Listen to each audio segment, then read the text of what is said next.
I was starting a baseball team, basketball team, football team, president of the journalism club. And my classmates voted me most likely to succeed, and I heard through the grapevine all the girls thought I was cute.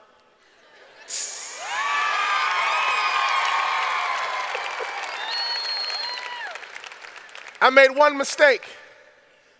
I crossed the line of confidence and I became arrogant. I believe in confidence, but arrogance is a dangerous thing. Most of you guys are leaders at your high school, and you're all that and a bag of chips at your high school. I get that. I was all that and a bag of chips at my high school. But I want you to know, when you leave high school, it's a big world out here. And when you start going to college campuses, there's other people on that campus that was all that and a bag of chips at their high school. Some of you girls think you're cute, but there's girls out here cuter. Some of you guys think you're handsome, but there's guys out here better looking than you.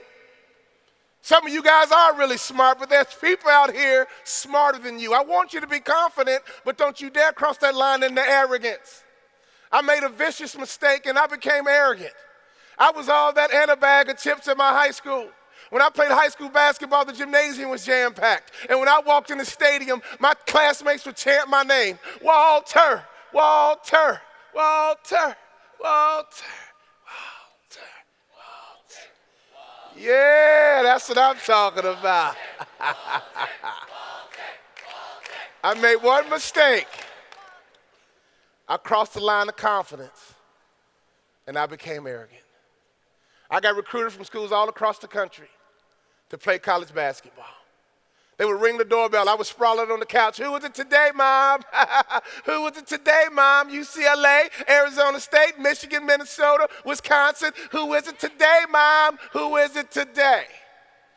Oh, I make myself sick thinking about how arrogant I became. I ended up going to the University of Minnesota.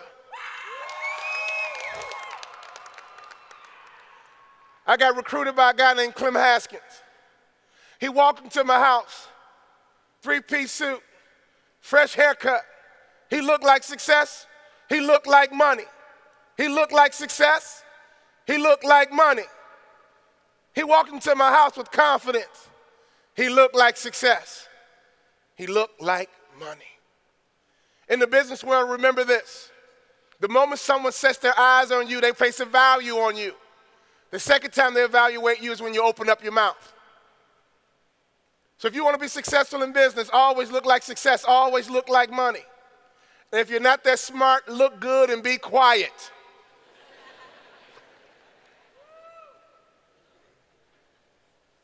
My coach walked into the house, three-piece suit, fresh haircut, looked like success, looked like money, came into my living room, started talking to my mom.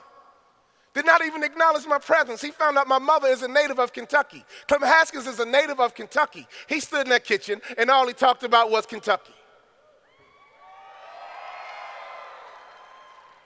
He talked about bluegrass and red dirt, mint juleps, and the Kentucky Derby. He found out my mother's best friend in college was his wife's first cousin. I got a big sister named Jamea Bond. She played college basketball herself. My big sister won 2 national championships. She played in Southern California with a girl named Cheryl Miller, Reggie Miller's sister, who starred right here in Indianapolis. His daughter was a high school All-American, visited USC. My big sister was hosting her recruiting trip. Clem Haskins came in and built a relationship with my mom and connected. He turned to my daddy. He said, Mr. Bond, I don't know about you, but I'm a country boy from down south. He knew my daddy was a country boy from down south. My daddy was a sharecropper in Tennessee, lived on a farm. He said, if your son plays for me, Mr. Bond, he must earn his playing time. I don't know about you, Mr. Bond, but I'm a country boy from down south.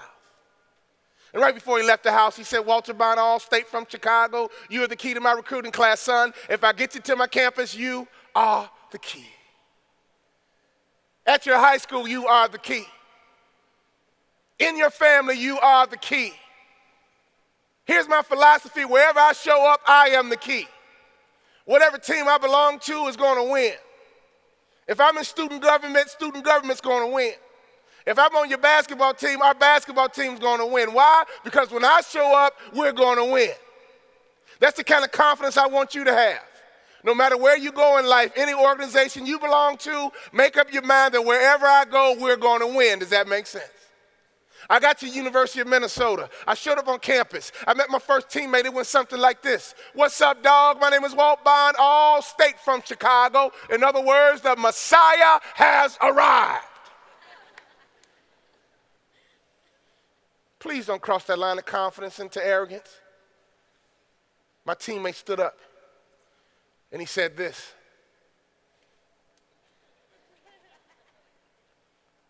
What's your name again?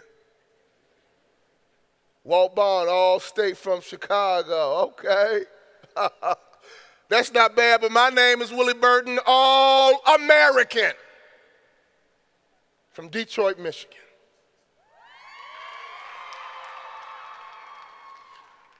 All American. Is that like a small town or something? All American. The next day was the first practice. I'm going to find the toughest guy on the team. I'm going to dunk the ball in his face, and I'll be the star like I was in high school. When I was in high school, I was it and a bag of chips, baby. At my high school, I was the man. So I got in the locker room and I found the toughest guy on the team. His name was Richard Coffey. Richard Coffey used to be in the military. He was a part of the 82nd Airborne. He had been in the military for 4 years before he even stepped foot on the college campus. Richard Coffey was 6'6", 235 pounds, and I'll be honest with you. The first time I saw his body up close was the first time I questioned God.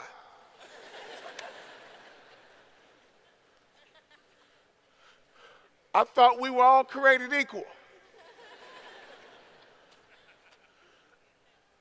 I saw Richard up close. We are not created equal. And for the first time in my life, my confidence began to wane. When you walk on the college campus, I want you to know you are all that in a bag of chips, but there's other people on that conference, on that college campus, that was all that in a bag of chips at their high school too. I got a hold of myself and I said, wait a minute. I'm Walt Bond, all state from Chicago. My coach told me I'm the key to turn this program around. I'm going to take this ball and dunk it in Richard Coffey's face. As soon as practice started, I grabbed the loose ball, went in with everything I had. Bring it on, Richard Coffey. Woo, let's go, baby. Bring it on, Uncle Sam. Let's go. And right before I got to the rim, I saw a UFO. And it was flying in the sky, headed straight toward me. And we met in midair. Bam, splat, boom! And down I go. Richard Coffey stood over me and said this, 82nd Airborne, we do it all.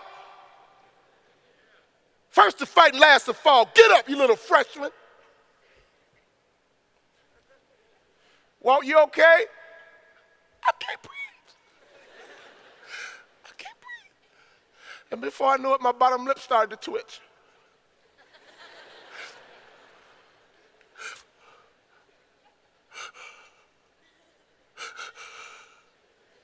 Oh no, I'm about to cry. Can't cry in college. My only goal was to make it back to my dorm room without crying in front of my teammates. I made it back to my dorm room and brought out my boombox. I've been alone with you inside my mind. And in my dreams I kiss your lips 1,000 times. I sometimes see you pass outside my door. Hello. Oh, I threw a good old pity party. For 3 days in FFA, I came up with a plan. One day I'm going to play in the NBA. One day I'm going to play in an NBA arena. One day I'm going to play in front of real NBA cheerleaders. But all of a sudden it hit me. My coach recruited me based on my potential and not who I was at the time. See, when you get accepted by your respective college or trade school or wherever you go to the next level, you're going to get an opportunity based on your potential and not who you were at the time. See, colleges look at ACT and GPAs because they want to figure out what kind of potential does this student have. My coach recruited me based on my potential and not who I was at the time. I love to speak to high school kids because you are loaded with potential. I want you to understand that all the success that you have in high school is awesome. It sets a platform for the next level, but when you get to that next level, baby, when you leave high school, you are starting over. You have to reestablish yourself at that next level. I want you to be confident because you're going to be successful, but you got to understand that when you get to that next level, it's going to be more competitive. Is everybody with me? I found out that Richard Coffey can bench press 300 pounds. Richard Coffey can knock me down whenever he felt like it. The next morning I woke up and I went to my coach's office. I said, Coach, where's the weight room? He says, Walter, you okay? Coach, I'm fine. Where is the weight room? I got in the weight room. The only thing I could lift was the bar. But I made up my mind before I leave the University of Minnesota, I will bench press 300 pounds. And I thank God for Richard Coffey. Him knocking me down like that convinced me that I need to get into the weight room and I need to develop myself. And I got in that weight room. Clank, clank, clank. Clank, clank, clank. Clank, clank, clank. All right, add 5 pounds on each side, fellas. Clank, clank, clank. Clank, clank, clank. And before I left the University of Minnesota, I could bench press 300 pounds.